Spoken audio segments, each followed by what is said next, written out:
Welcome to the Coast Podcast. I'm Emily, a virtual assistant agency owner who left Amazon in 2019 to build my dream. And I'm Whitney, a freelance writer and communications consultant who never felt at home in a cube farm. We wanted to learn from people who paved their own ways like we did. So we created this podcast to talk to others who are brave enough to pick a different path. Creatives, entrepreneurs, people doing their careers and their lives their way. Join us as we make new friends, get inspired, and show you beautiful paths less traveled. Not every road leads to the coast, but the ones that do come with a great view.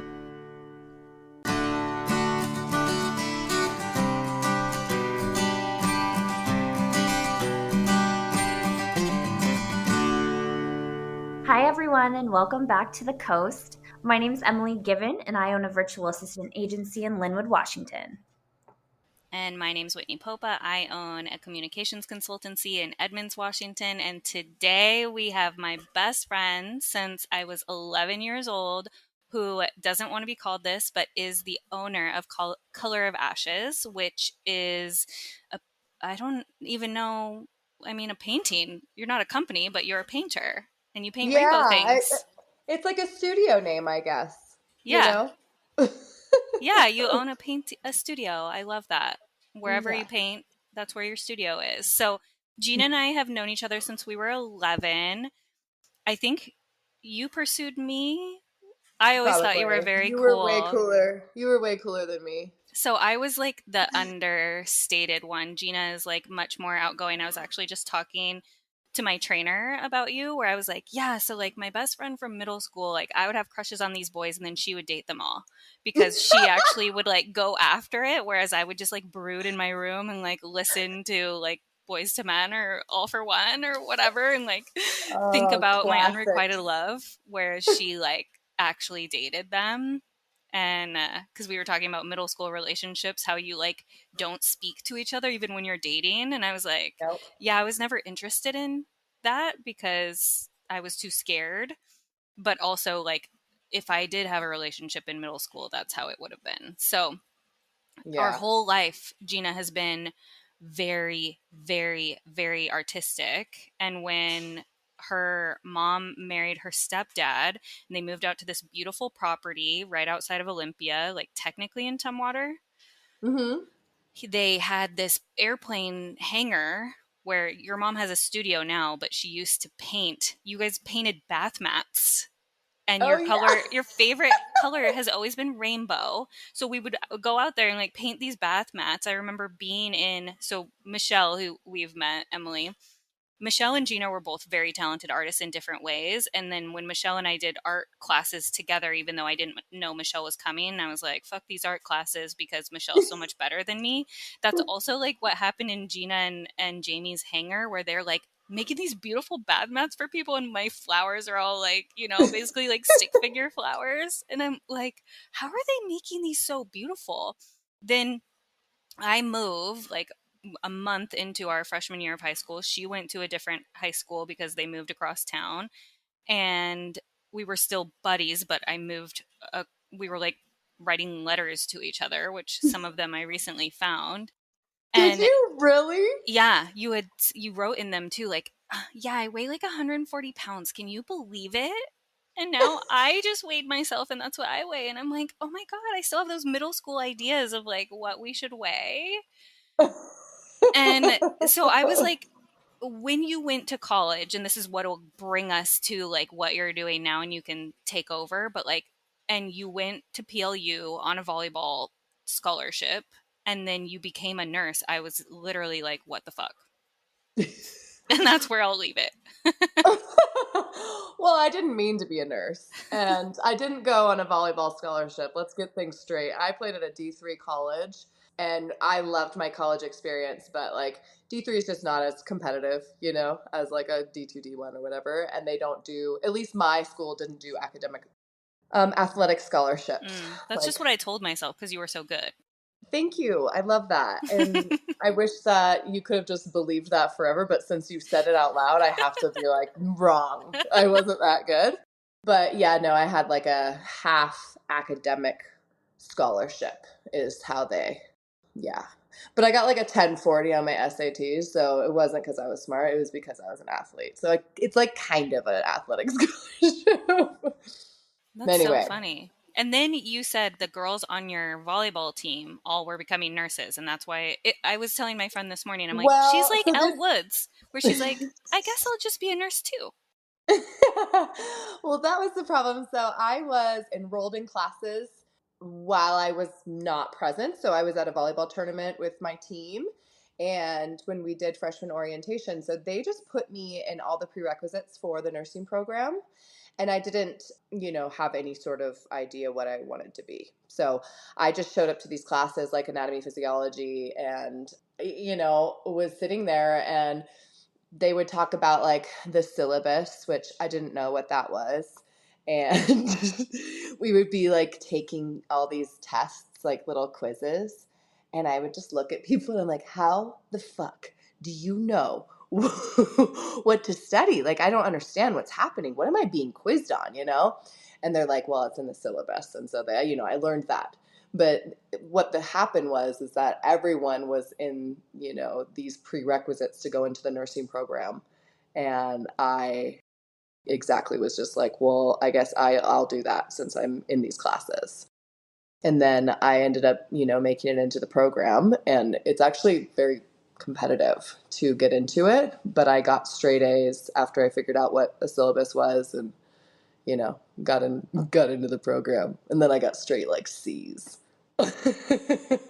So you went to nursing school in like near Olympia? Sorry, I missed that. Yeah. Okay. Yeah, PLU. Pacific Oh, Lutheran PLU. Got University. it. It's in Puyallup. Oh, okay. Like next to Tacoma. Gotcha. Mm-hmm. I was actually did nursing prereqs too, and then Oh, you did? Yeah. And you bailed? Yeah, Nice anatomy move. was really hard.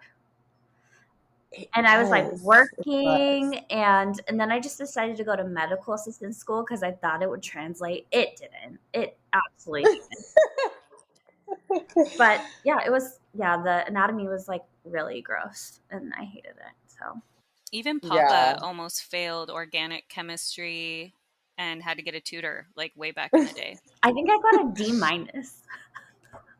Really? Yeah. That's funny. Yeah, that's like. Yeah, no. I crushed it. The only thing I couldn't remember though, like I couldn't remember what a stethoscope was. Like like we ran around the lab and we had to like name all these different like arteries and veins on this like cat. All these like cats everywhere. Shaving the cat, skinning the so cat. Creepy. Oh my god. I cut its balls off. But I got to the stethoscope and I said it was a thermometer or something. I can't remember what I said, but I got that one wrong. Yeah. I was like shaving my cat and then I accidentally cut its balls off. And my instructor was like, maybe you should not go to vet school. And I was like, oh, vet school's really hard to get into. Yeah. Cool. They were tiny. They were tiny little cat balls, but like, yeah. Well, that makes sense then. So that's reasonable. Yeah, it's just so funny. You're like, I think I'll just figure this out and I'll be a nurse. And so for me, knowing you, like when we were young, and what I'm really like, what makes me proud, and if I would ever get weepy about it, I would get weepy that we both are like doing our art in different ways because you were so good at all of that, but like didn't even think I can make a job out of this. And it was not, that wasn't, I became a nurse and I was painting the whole time. It wasn't like that. Like, Can you talk about how you got from nursing? Because there was a couple steps. Can I ask, are you still a nurse? I have a license. Okay. Gotcha. Just because you have to do like 24 hours of continuing education and, renew your license. And I'm just like, well, if I ever had to take the NCLEX again, like I wouldn't pass it. So I have to like, just in case, rainy day, keep my license. But yeah, steps to getting from nursing to artistry.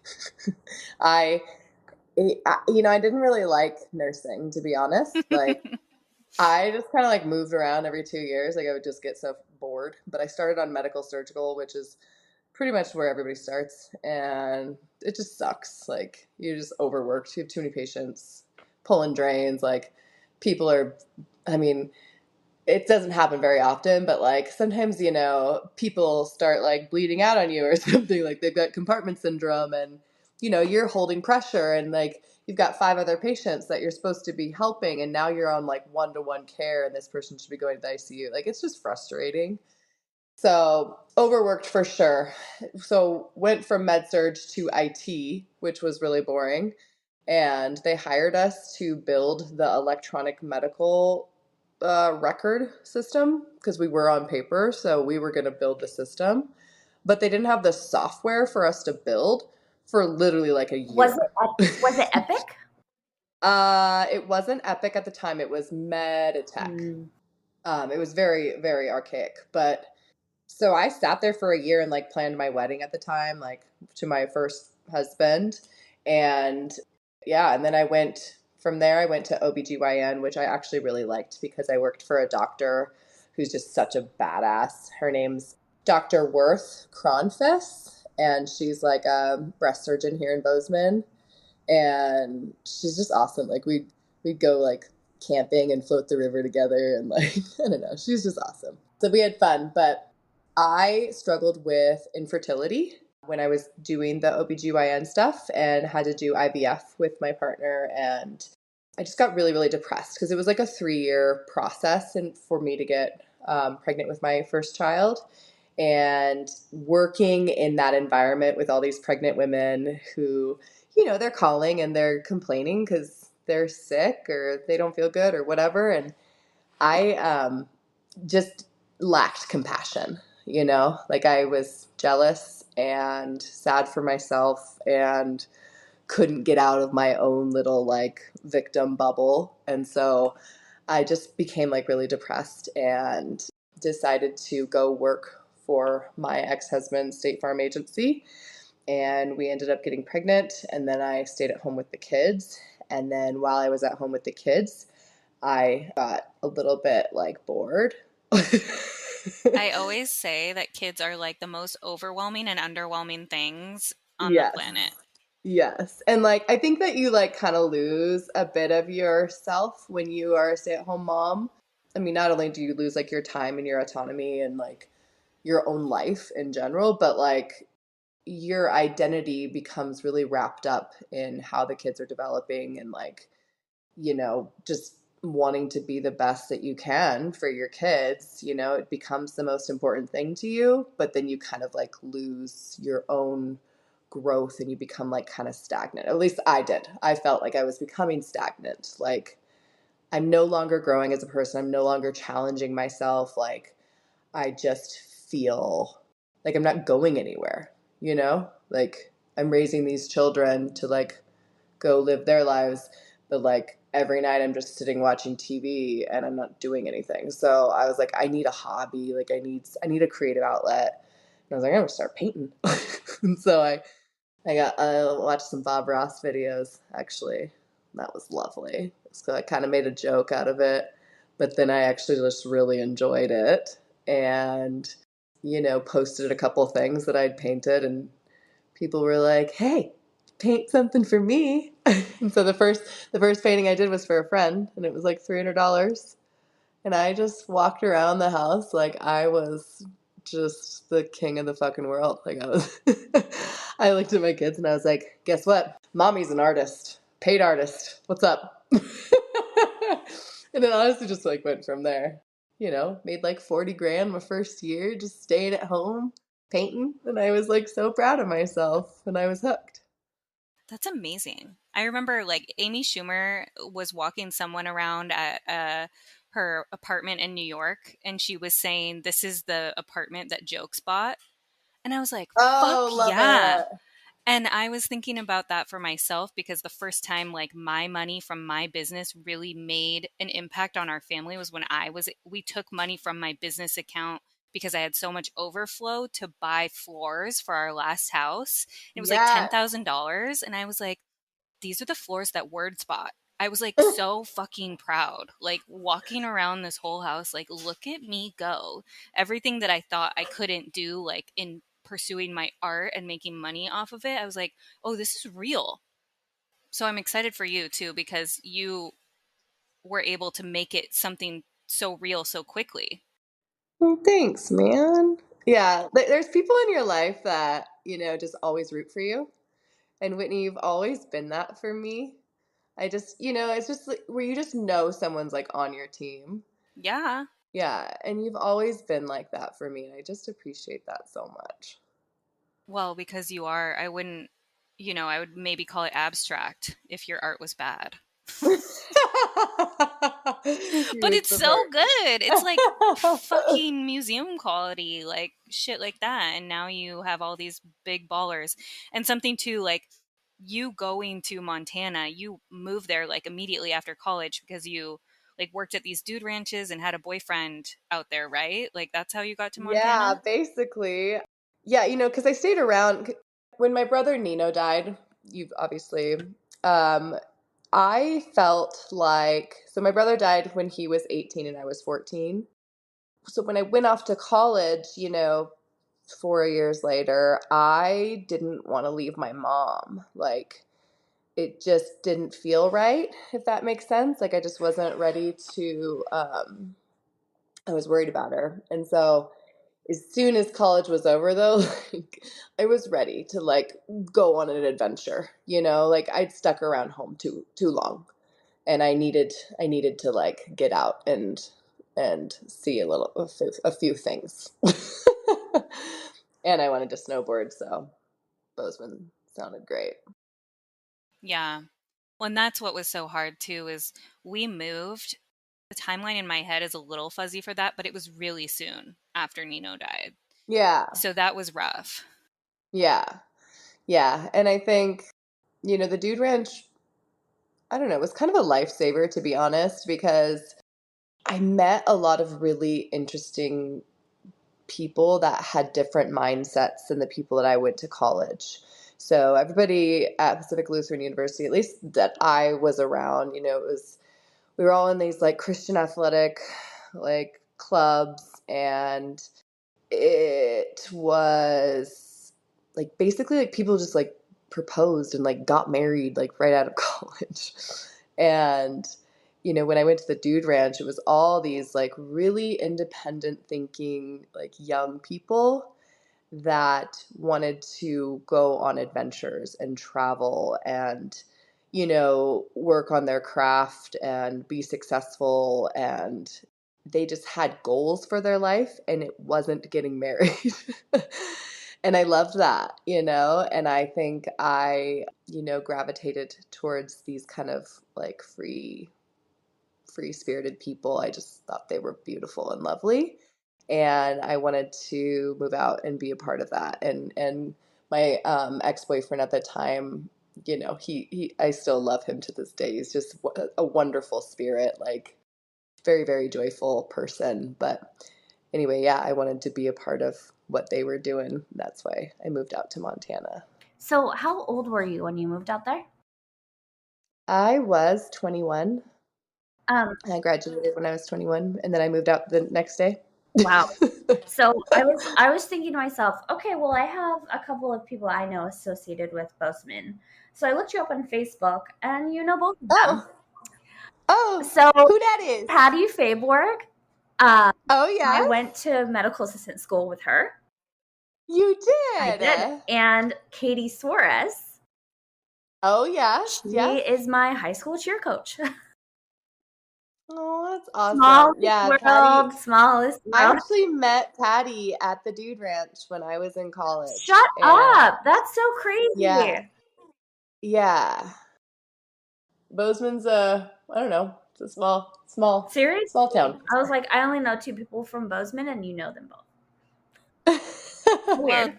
Gina isn't just one thing like me. Gina's many things, including a very talented singer. And so you know a lot of people from that, and you still do a lot of athletic stuff, and you are part of a church there. Hmm. So it would make sense that you would know a lot of people in Bozeman because you're very social. Yeah, yeah. Less so now that, I feel like as you get older, kind of learn what you like, and I think I'm much more introverted than I used to be. But I also think I'm just more grounded. Like I know who I am now. Like, you Mm-hmm. know, I'm just not searching so much. So yeah, I think I've become a little bit more reclusive, but I mean, Like in a me. peaceful way. Like I love it, you know? Mm-hmm. Roz and I were just having that conversation. It's so funny because I feel like you're on this parallel path with me in a lot of ways. Of we went to LA for a belated birthday thing for me, and I was just like, ugh. And we made it so bougie, and I was still just like, ugh. And we were talking about how like we just don't need that anymore. Like the searching for, do we like LA? Is this a fun place for us? Like we know what we like. We know where we feel most magical and where we want to travel, and it's just not places like that anymore, even if we are staying at the fanciest place and being fabulous and in these shishi rooms. It just isn't doing it. I have no boners over it at all. And I love that for you too, because you were always so social and going and doing things, and now you're hmm like, no, take it or leave it.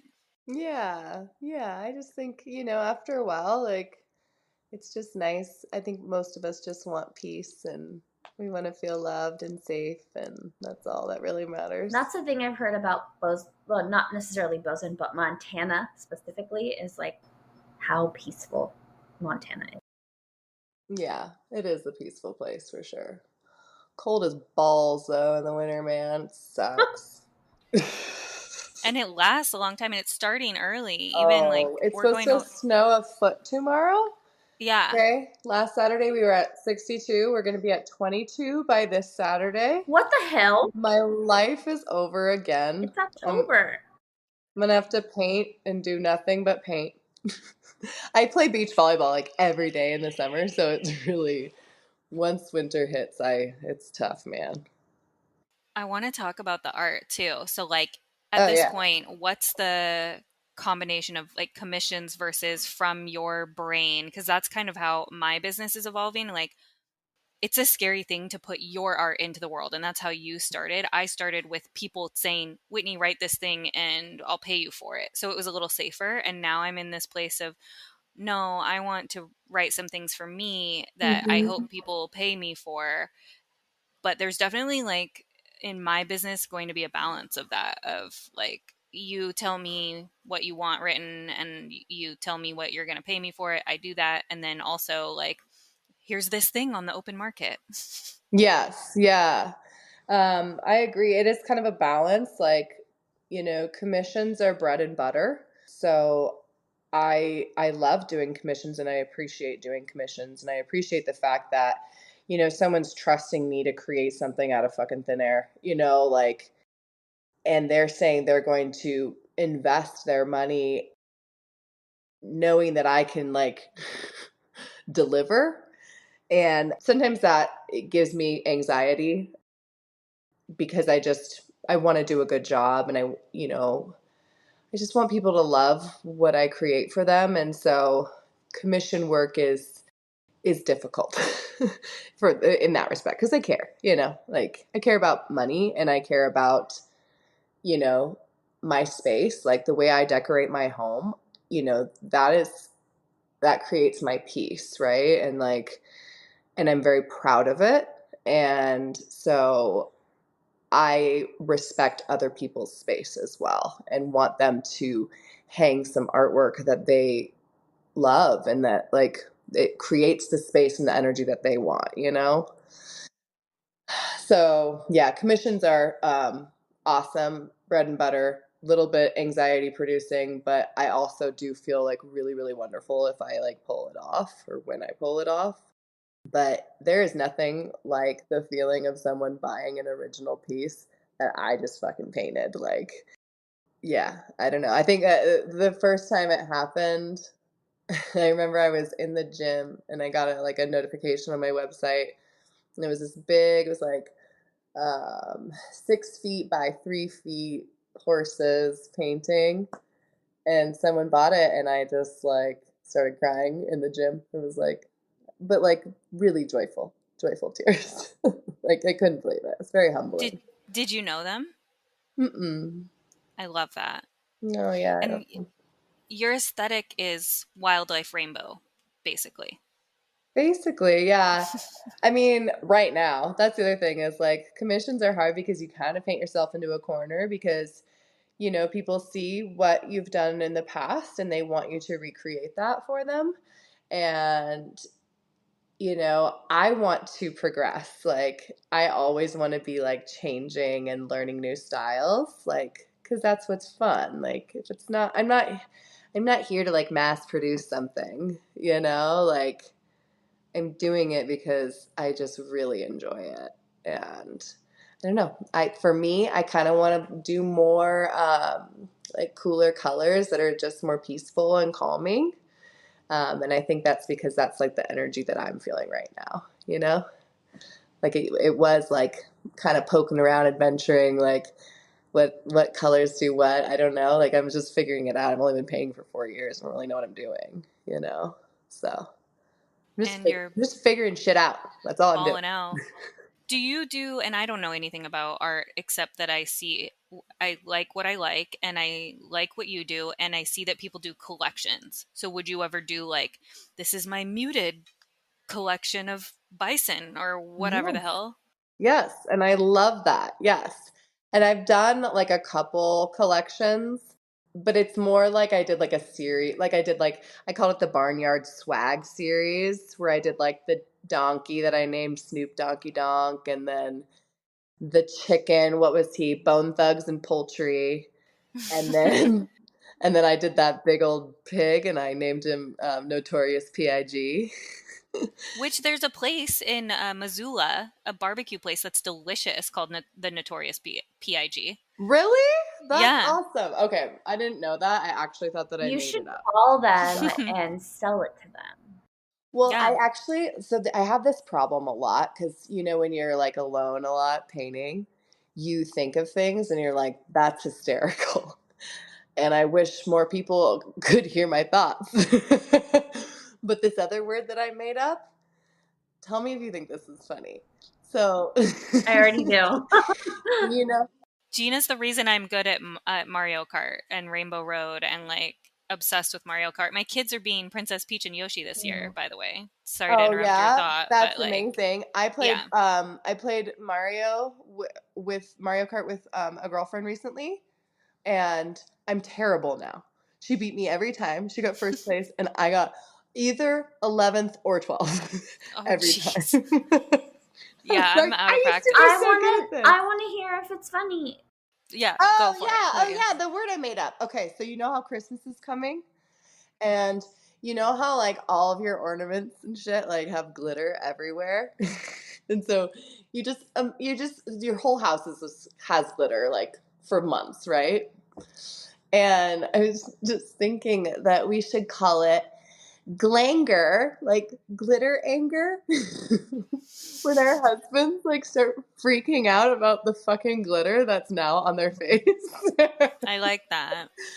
So In that yeah, context, yeah. I wanted to be like, does your husband experience glanger during the holidays?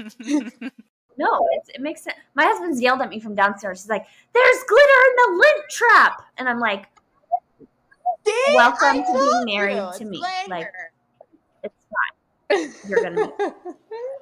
Right. Yeah, I Wait, think we could come up with a lot of different memes of husbands and the places they find the glitter. oh yeah, and Ross is always so like, I can't get it off. He's like drama, whining about it. It's still there. I showered. Are you saying then that you married Kevin and you didn't tell us? Oh no, I didn't marry him. Oh, you just call him my husband. Okay. Yeah. Because I was And like, we own this house together. He's just like my life partner, man. Just Aw. love that guy.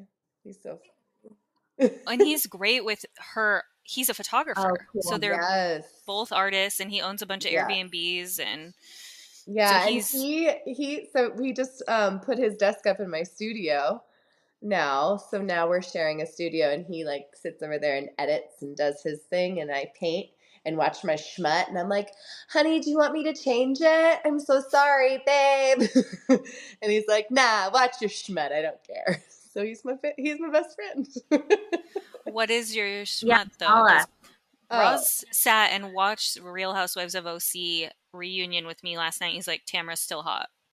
Yeah, she is still hot, and I watch every single Oh Real my Housewives God, show you guys are like, available. Right now, I'm watching Salt Lake, which I'm like thrilled Oh, about they're my because people because I'm obsessed with Mormons. I'm obsessed with Mormons. I'm obsessed with like organized religion. I think it's fascinating and ridiculous, and I just love it. I love to watch these crazy bitches. They're so awesome. what about like Mob Wives? Ooh, what's Mob Oh, you should Wives? watch Mob Wives. Bachelor in Paradise. That's like more my speed. Oh, I haven't seen that for a With while. all of the housewives, of course, and Teen Mom, which is like always going to Ooh. be my go-to. Is Teen Mom good?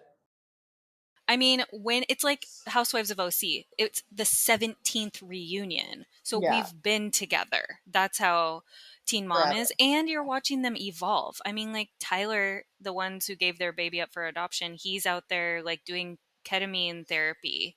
And I'm with him on his journey. That's what Teen Mom is at this point. I wouldn't come into it now, Yeah, but but because you we've been care about together. these people. Oh, Yeah, yeah. you Yeah. grew up with them. Yeah, Mm-hmm. I Same with totally Vicky. get I'm like, it.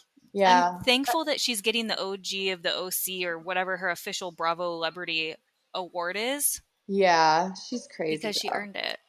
Oh, Yeah, totally. They're she's all crazy. they are. They're all. I mean, it's just fun. Like it's fun to watch narcissism and like the spectrum of narcissism. Like because we're all like a little bit narcissistic, right? But like Kevin and I always talk about the spectrum of narcissism and like how wide that is and how far skewed they are on these shows, you know? And it's just lovely. I've never seen any one episode of that. Any of them. I can't believe You've that. I never cannot watched believe it? that. Oh, girl. Like, where have you been? I just don't really reality TV. Emily's also younger than we are, so Yeah, a little bit. Not much. 4 years. Yeah. It's enough. Because that means like Housewives of OC came out. We were in high school or like end of high school because I was watching it in Idaho. So like when you were in that formative time, it was not. Did Housewives of OC come out when like the OC came out? Yes. And like, okay. That's why I think the OC was inspired by them or vice versa. Interesting. Like in college, we had watch parties every week of the OC where we would go to the TV room and nobody was allowed to speak I love the OC. while we watched the OC. But I love that you're inspired by your bad TV while you're painting, because even for me last night, I sat and did the people puzzler because I realized that I'm like dysregulated in my nervous system listening to them fight. So I was like, I'll just soothe myself with doing 2 people puzzlers. And it made it better for me. Okay. Because I was listening to all the murder podcasts I could listen to. And I finally, like, I just, like, ran out, you know? And I got on antidepressants. Oh my God. Like, oh my God. This is great. I think that everyone should be on antidepressants in the entire world. We would all be so much happier. Well, Gina and we couldn't hang at sleepovers when there were scary I movies. still don't like scary movies. Whether like Awful. I don't either. And I would also fall asleep. Like I fell asleep during the Blair Witch Project, which I think is a really bad thing. Possible. Because who knows what like I just have a genetic disease, which my whole family has, of like falling asleep during every movie at night. It's fear narcolepsy. But fear-based. We would watch we would watch Scary Movie at your house after school during the day so that we could still talk about it. And then we would like steal your mom's lip stains and those kind of stung, remember? They kind of hurt. We would pretend though. We're like, oh yeah, like we just don't want to watch it with you. But we watched scary movies, but we couldn't even then like take it into our bodies. Yeah. What scary movies did you watch? Scary Movie. Scream. Candyman. Scream. Oh, Candyman. Like oh my God. That was Candyman. so scary. That was Exorcist. Do we watch Exorcist? I don't think so. Sixth Sense. Oh, I the remember. Texas Chainsaw fucked me up. Yeah. Like, I could not. Even like the first 5 minutes of that movie, I'm like, this is, oh my God. I just don't like thrashers. Like, they need to have some, I like psychological thrillers. They need to have some sort of like, I just don't like things that could actually happen to you. Like, somebody could actually kill us all with a chainsaw, so I'm not down with that. Right. You know? so true. So true. Like, if you heard that headline, you'd be like, oh, Yeah. like, yeah. But chainsaws are like definitely like a legit murder tool. Yeah. Like, if I had Yeah. to choose, like, that would be kind of cool to use a chainsaw. But you could, like, get away with a lot of murders, I bet, because of the podcasts that you listen to. Like, you. Oh, that she's got some tips. Mhm.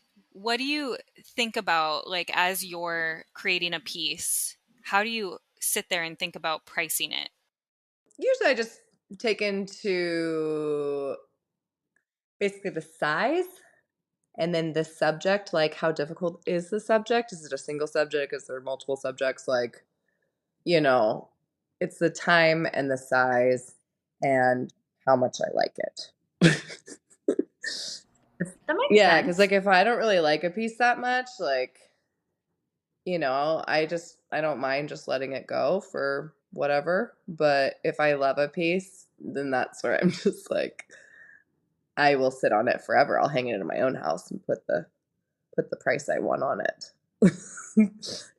How do you do the fancy photos? Is that all Kevin? No, that is my other fancy photographer, Rob Outlaw. He's here in Bozeman, and he photographs artists all around Montana. He's like set up just to do that. And the images are amazing though. Like you zoom in, you can see like the fibers of the canvas, you know? Oh my gosh. Yeah, it almost looks like AI or something. Yeah, no, it's really impressive. So like, the prints, they look incredible. Like I have the print of your painting in my kitchen and I love it. Like it looks like the original, especially because you get them framed and they're beautiful. Mm-hmm. Do your kids tell people that you're an artist? Mm-hmm. Yeah, and Davy says that she's going to be an artist. My daughter is Davy. She says she's going to be an artist and a better artist than me. She's very confident. And you're like, you go, Yeah. girl. I'm like, you probably will be. You should go to I'm like, you should go to art school and like really learn how to be an artist instead of just like trying to figure it out like me. The other day I was trying to paint a landscape and I ended up just painting the word farts on it. Because I wanted to use a different F word, but I thought, well, what if my kids see this before I can throw it away? I was very frustrated. My antidepressants didn't work that day.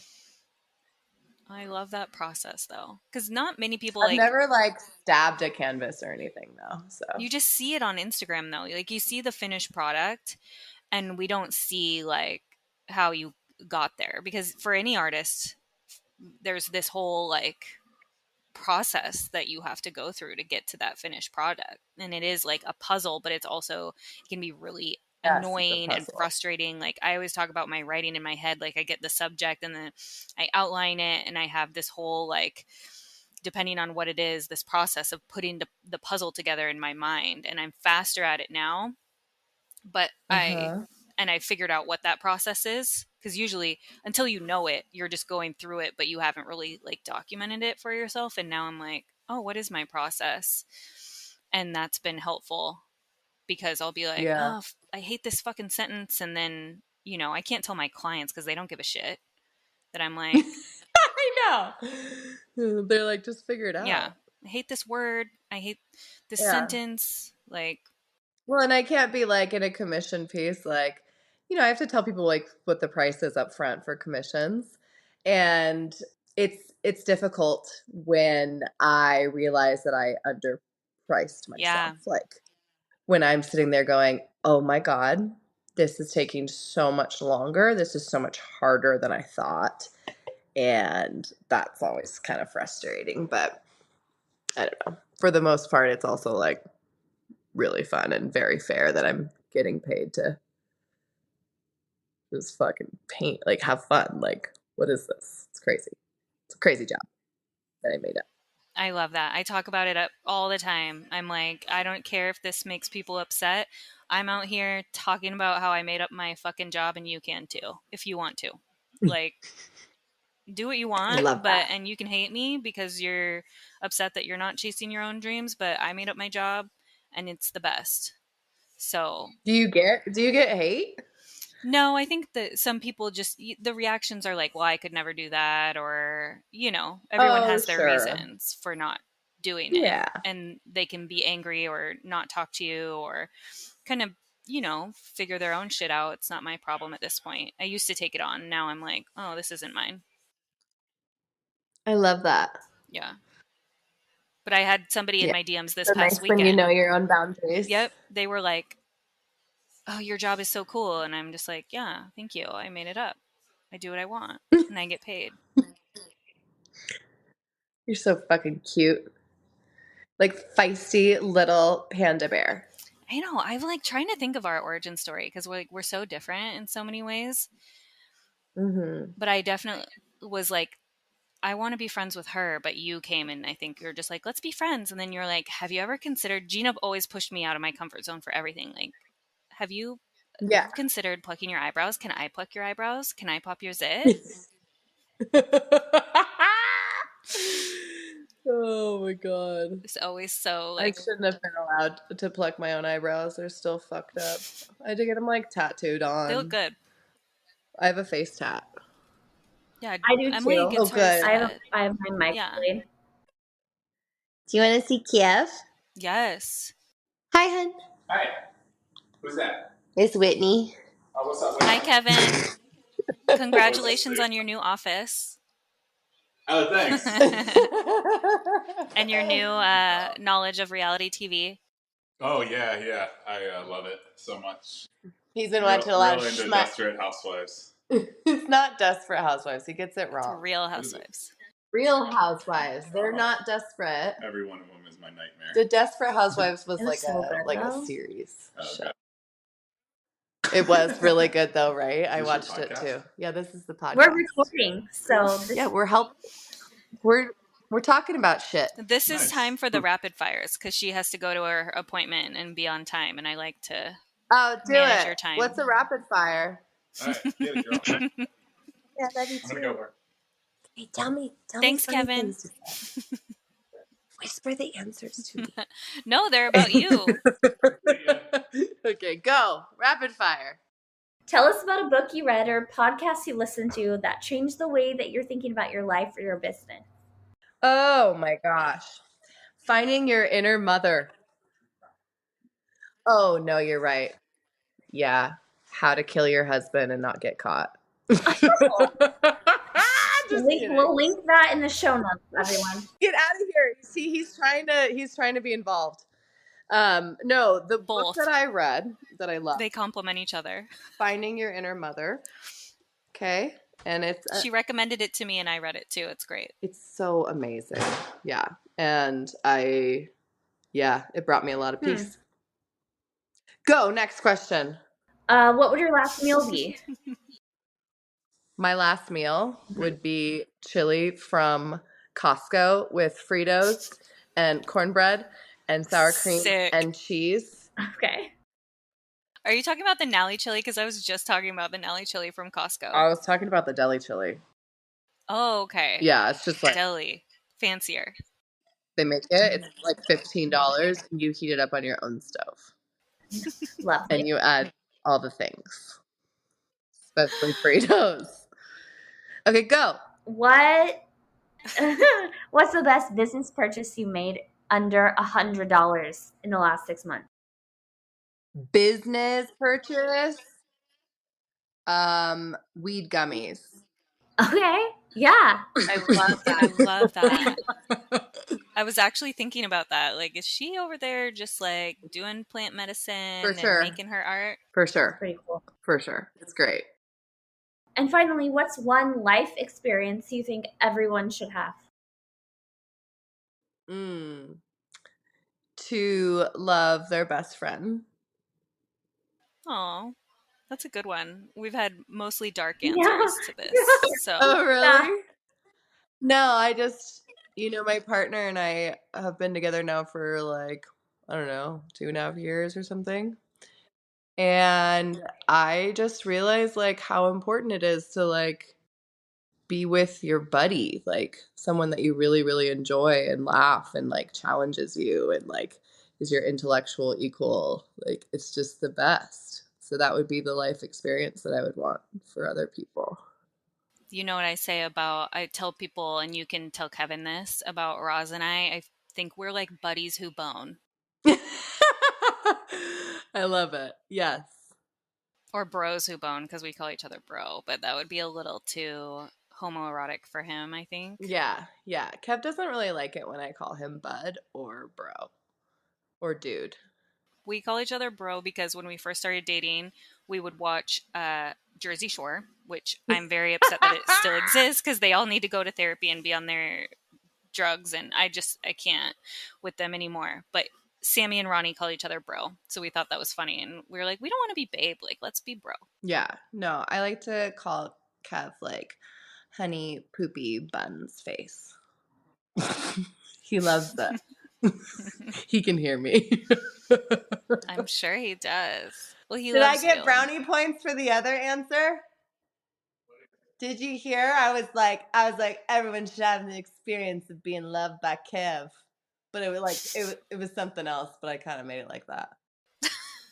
Okay. Now he's really going to accept the glitter. He loves it. Glanger. It sounds like a Pokemon. Oh my Glanger. Oh, kind of. Oh yeah. Tell everyone where they can find you on the lines, as my uncle would say. www.colorofashes.com And Instagram. #hashtag whatever. It's just Color of Ashes. It's all Color of Ashes. What's the meaning behind the name? I'm a person who really likes imagery. And so like whenever I want to talk about my feelings or like tell Kev like what he did wrong, I'll be like, so imagine I'm a snail and I'm on a rock and I want to travel across the ocean and I need to get on the whale's tail, which is actually like a children's book that I'm parroting, but whatever.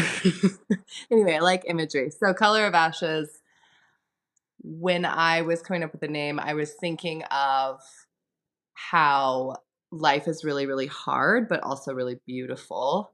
And I thought of the image of like, war or destruction or like basically just like ash falling from the sky. And once it like settles, beauty, color, all that remains. So I just wanted to have Color of Ashes be kind of like a hopeful thing while like kind of giving a nod to like the tragedy in life because of like my brother passing away.